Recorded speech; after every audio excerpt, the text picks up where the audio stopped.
The bell above the restaurant door gave a soft chime as it opened, but no one looked up. It was one of those places where people came to be seen: polished wood tables, warm golden lights, quiet conversations that floated just above a whisper. The kind of place where waiters moved like shadows and every detail felt intentional, except suddenly, something didn't fit. A boy stepped inside. He couldn't have been older than 13. His hoodie was a little too big for him, the sleeves hanging just ants past his wrists. His sneakers were clean but worn at the edges like they'd seen more miles than they should have. He paused just inside the doorway, his hand still resting on the handle, eyes scanning the room carefully. Not nervously, just carefully, like he already knew what might happen next. A couple seated near the entrance glanced at him, then quickly looked away. A woman at the bar raised an eyebrow. The host, a man in his late 20s with a neatly pressed shirt and a practiced smile, looked up from his tablet and froze for half a second too long. That half second didn't go unnoticed. The boy walked up to the host stand anyway. "Hi," he said, his voice calm, steady. "Table for one, please." The host blinked, then gave a tight smile that didn't quite reach his eyes. We're actually fully booked tonight." The boy nodded slowly, glancing past him. There were empty tables. Not many, but enough. "Oh," he said quietly, "I don't mind waiting." The host shifted his weight. "Yeah, it's gonna be a long wait." "That's okay," the boy replied, still polite. "How long?" The host hesitated again, clearly searching for something. "An hour, maybe more." The boy looked at the clock on the wall, then back at him. "I can wait." For a moment, neither of them spoke. The air between them grew heavier, like everyone nearby was listening without wanting to look like they were listening. "I'm sorry," the host said finally, his tone firmer now. "We can't seat you." There it was. Not ants. "We're busy." "Not come back later. Just..."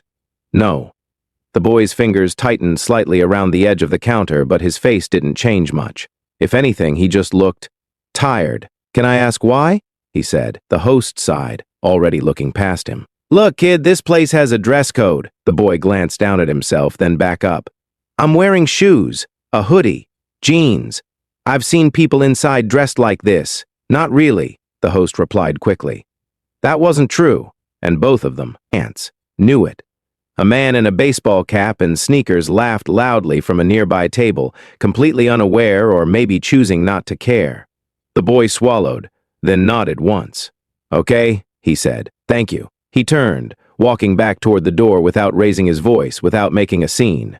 The bell chimed again as he stepped outside, and still, most people inside didn't look up, except one. Near the corner, seated alone at a table with a half-finished glass of water, a woman had been watching the entire exchange. She hadn't meant to at first, it just caught her attention, but now she couldn't look away. There was something about the way the boy carried himself, not angry, not even surprised, just used to it. She set her glass down slowly, her fingers tightening around it for a moment before she stood. The host barely noticed her approach. "Excuse me," she said. He turned, instantly switching back to his polished smile. "Yes, ma'am? I'd like to give up my table." His smile faltered. "I'm sorry?" She nodded toward the door. "For that boy." The host's expression shifted again, something defensive creeping in. "Ma'am, like I said, we're fully no." She cut in gently, but firmly. "You said you couldn't seat him." A couple of nearby diners glanced over now. The host lowered his voice. "It's not that simple. It is that simple," she replied. "He can have my table." For a moment, the host didn't respond. Then he forced a small laugh. "I appreciate that, but what?" she asked. Her eyes steady on his. He hesitated, because there wasn't a good answer. Not one he could say out loud. The woman didn't wait for him to find one. She picked up her bag, walked past him, and pushed open the door. Outside, the evening air was cooler. The streetlights had just flickered on, casting long shadows across the sidewalk. The boy was still there, standing a few steps away, like he hadn't quite decided where to go next. "Hey!" she called softly. He turned. For a brief second there was caution in his eyes, then curiosity. "Yes, ma'am?" She offered a small smile. "I have a table inside, and I'd like you to have it." The boy blinked, clearly not expecting that. "Oh, I know, it's okay," he said quickly. "You don't have to do that." I know I don't, she replied. I want to. He hesitated, looking back at the restaurant, then at her again. They said they're full, he said quietly. She tilted her head slightly. Funny, they didn't seem full when I was sitting there. A faint, almost. Invisible smile tugged at the corner of his mouth. Almost. I don't want to cause trouble, he added. You're not causing trouble, she said. You're just trying to eat. That landed. For a moment, he just stood there, weighing something silently. Then he nodded. Okay, he said. Thank you. They walked back toward the door together. And this time, when the bell chimed, people did look up. The host's smile was gone now. Ma'am, he started. She didn't slow down. He'll be taking my table, she said, her voice calm but unshakable. The host glanced around, aware now of the eyes on him, the shift in the room's quiet atmosphere. This really isn't is there a problem? She asked. Silence, a long, uncomfortable silence. Finally, the host stepped aside. Right this way, he muttered. The boy followed, his steps measured, his expression unreadable. But as he sat down at the table, something small changed, not in the room, in him, like a weight had shifted, even if just a little. The woman, gave him one last nod before turning to leave. Wait, he said. She paused. What's your name, he asked. She smiled softly. Does it matter? He thought about it for a second, then shook his head. No, he said, but thank you. She nodded once, then walked out. And just like that, she was gone. The boy sat there alone, a menu in his hands, the quiet murmur of the restaurant slowly returning around him. But the night wasn't done yet, not even close. Because what no one in that room knew not, the host, not the diners, not even the woman who had just left, was that this boy hadn't come here by accident. And before the night was over, everything was about to change. The waiter approached a few minutes later, though approached might have been too generous a word. He lingered near the table first, like he was hoping someone else would take over. When no one did, he finally stepped forward, notepad in hand, his posture stiff. Are you ready to order? He asked, not quite making eye. Contact. The boy looked up from the menu. Yeah, he said politely. Can I get the grilled chicken with mashed potatoes and a glass of water? The waiter scribbled quickly. Anything else? The boy hesitated, glancing at the prices again, just to be sure. That's all, thank you. The waiter nodded, already turning away before the boy could say anything else. No smile. No, I'll be right back. Just gone. A couple at the next table leaned in toward each other, whispering. Across the room, someone shook their heads slightly, like they'd just witnessed something uncomfortable but didn't want to admit it. The boy noticed. Of course he did. He noticed the way people looked at him, then quickly looked away when he caught them. The way conversations dipped just slightly when he shifted in his chair. The way the energy around him felt different. But he didn't react. He just sat there, hands folded loosely on the table, eyes calm, waiting. 10 minutes passed. Then 15. Plates came, and went around him. Drinks were refilled. Laughter rose and fell. The restaurant moved on like normal except for his table. Still empty. Finally, he raised his hand slightly as the waiter passed by again. Excuse me, he said. The waiter slowed, clearly reluctant. Yeah, I just wanted to check. Is my order coming soon? The waiter frowned, flipping through his notepad like he'd forgotten entirely. Oh, he muttered. I'll check. He disappeared into the kitchen. Another 5 minutes. Then, 10. The boy exhaled quietly, leaning back in his chair. Not frustrated, not angry, just patient in a way no 13-year-old should have to be. A man sitting a few tables away had been watching for a while now. Older, maybe in his 50s, dressed in a simple button-down shirt. He didn't look like he belonged to the same polished crowd either, but unlike the boy, no one questioned his presence.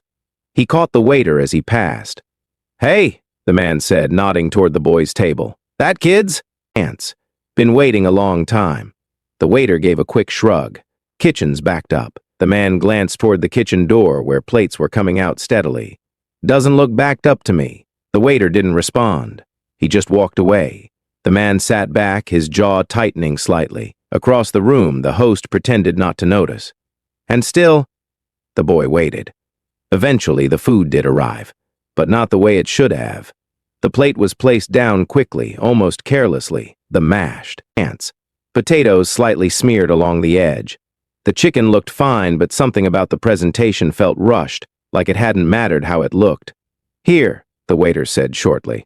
The boy looked at it, then back up. "Thank you," he said anyway. The waiter gave a small nod and walked off. For a moment, the boy just stared at the plate, not judging it, not inspecting it, just taking it in.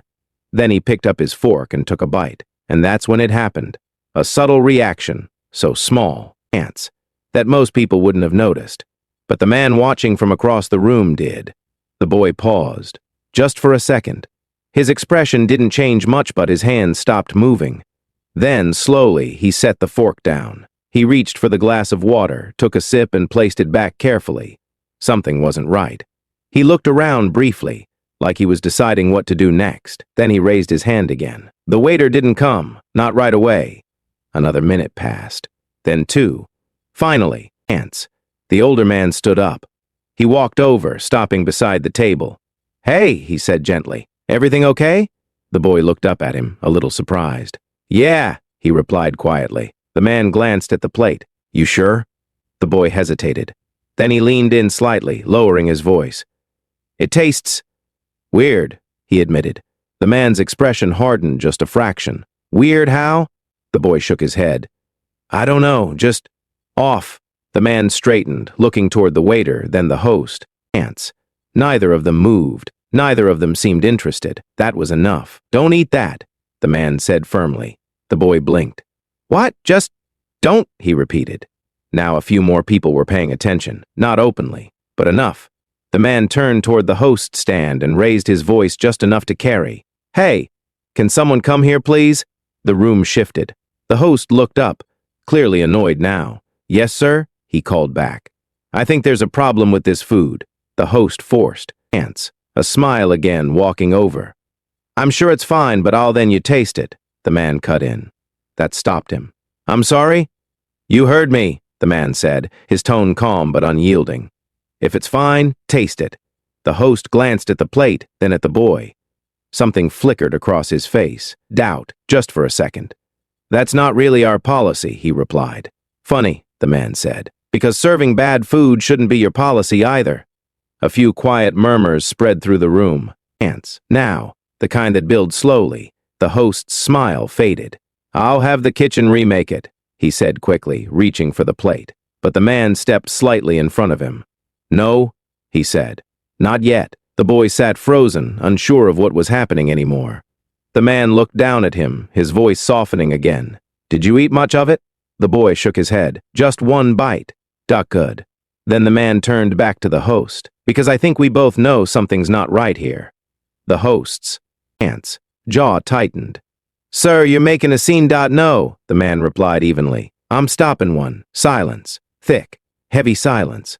And then from somewhere near the kitchen door, a voice spoke up. Quiet at first, but enough to be heard. "Wait." Everyone turned. A young woman stepped forward, still in her kitchen uniform, her hands slightly trembling. I need to say something." The host's eyes widened slightly. "This isn't the time." "Yes, it is," she said, her voice stronger now. She looked at the ants. "Boy," then at the plate, then back at the room. And when she spoke again, everything changed. The young woman took a few steps forward, her shoes barely making a sound against the polished floor, but somehow, every eye in the room followed her. You could feel it. That shift, like something fragile had just cracked open. "I didn't mean to," she started, then stopped, swallowing hard. I wasn't supposed to say anything, but her gaze drifted to the plate on the table, then quickly away. "The ants." Host stepped in, his voice low but sharp. "Go back to the kitchen." She didn't move. Instead, she shook her head. "No." That one word landed heavier than anyone expected.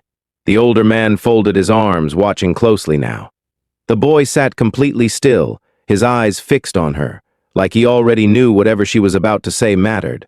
"I saw the order come in," she continued, her voice unsteady but determined. The ticket had his table number on it. She pointed slightly, almost, ants, hesitantly toward the boy. And one of the cooks. She paused again, her throat tightening. He said something. The room leaned in without moving. "What did he say?" the man asked quietly. She hesitated, because saying it out loud would make it real. "He said, Her voice dropped, barely above a whisper. "Just make it quick. He won't notice anyway." A ripple went through the room. Not loud, but enough. The host's face darkened instantly. "That's not time not finished," she said, cutting him off before she could lose the courage. Her hands were shaking now. And then, she continued, "He didn't follow the order properly. He grabbed something that had been sitting too long. It should have been thrown out." The older man's jaw tightened. "And you're telling me," he said slowly, "that plate was served to him?" She nodded. Tears were forming in her eyes now, but she didn't wipe them. Yes, the silence that followed wasn't just uncomfortable anymore. It was heavy. Unavoidable, eh? Woman at a nearby table covered her mouth. Someone else muttered, "That's unbelievable," under their breath. The boy didn't say anything. Not yet. He just stared at the plate again.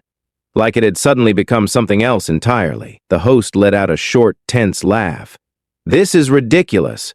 You're going to take the word of a trainee over she doesn't look like she's lying," the older man interrupted. The host snapped back. "And you don't know what you're talking about." "No," the man said, calmly, "but I know what I'm seeing." He gestured toward the boy.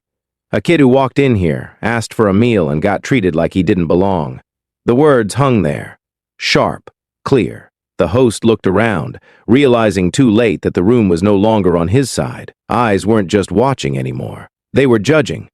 "I'll handle this internally," he said quickly, trying to regain control. "The kitchen will be dealt with. The meal will be conked. It's not about the money," the boy said. It was the first time he'd spoken since the woman started.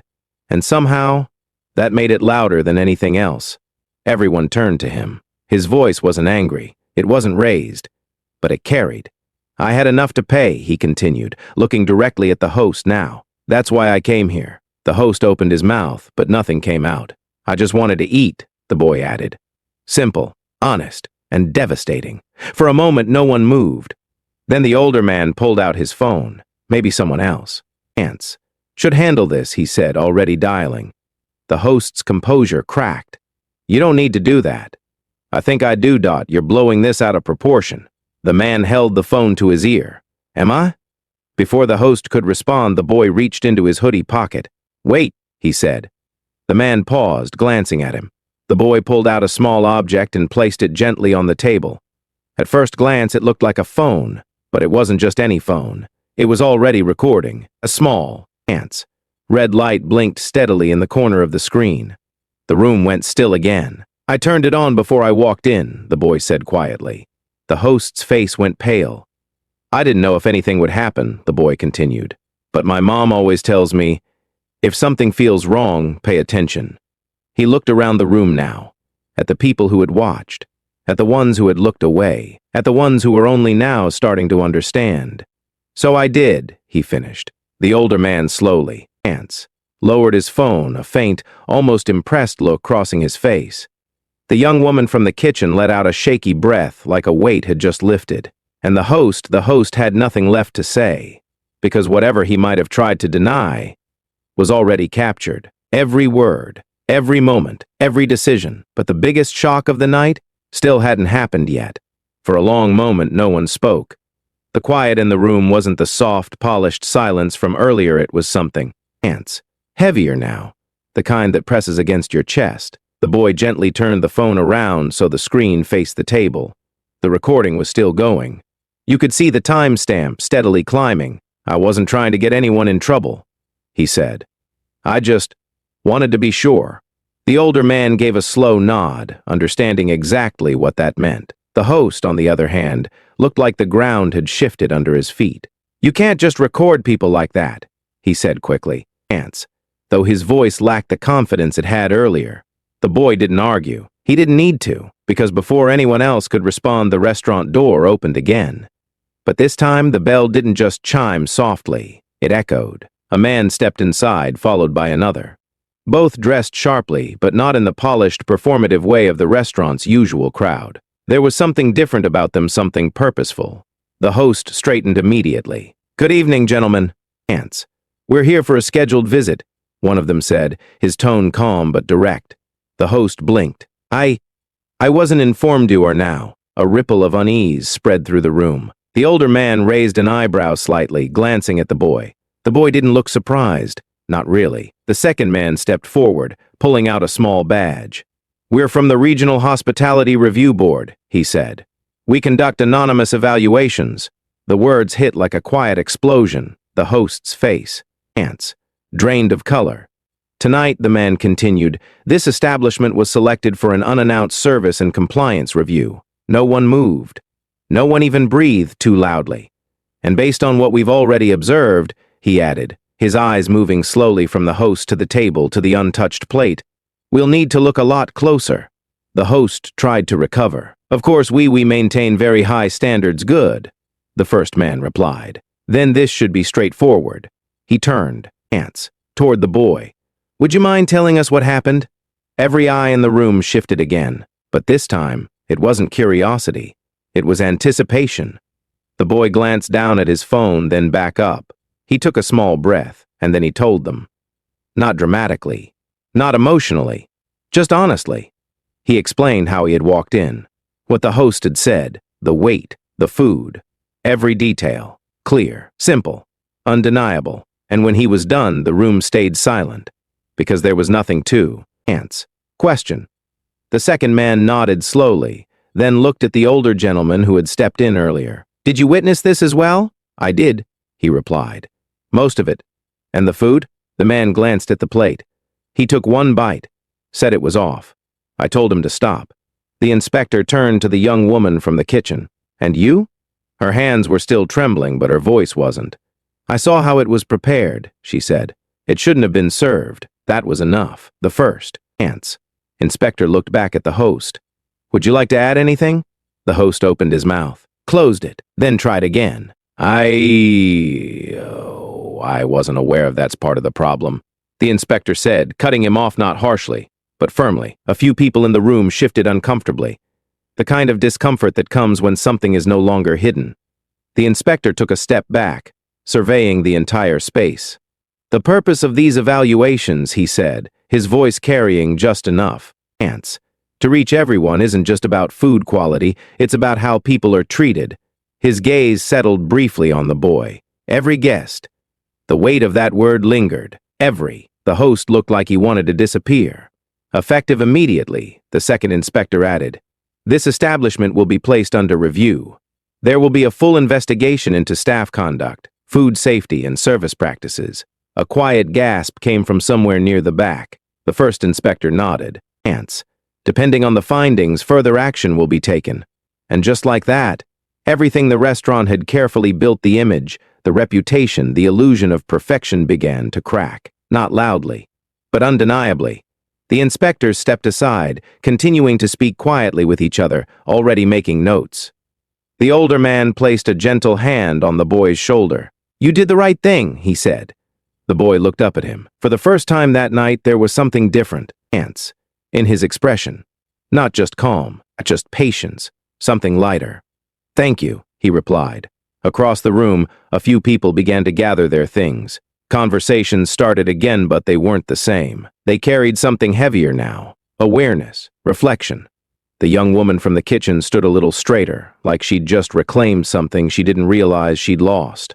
And the host, he stood there, silent, because there was nothing left to hide behind. After a moment, ants. The older man pulled out a chair and sat across from the boy. "You still hungry?" he asked gently. The boy let out the faintest smile. "Yeah," he said. "Good," the man replied. "Then let's do this properly." He waved over another staff member, someone new, someone clearly nervous but attentive. "2 meals," he said, "fresh.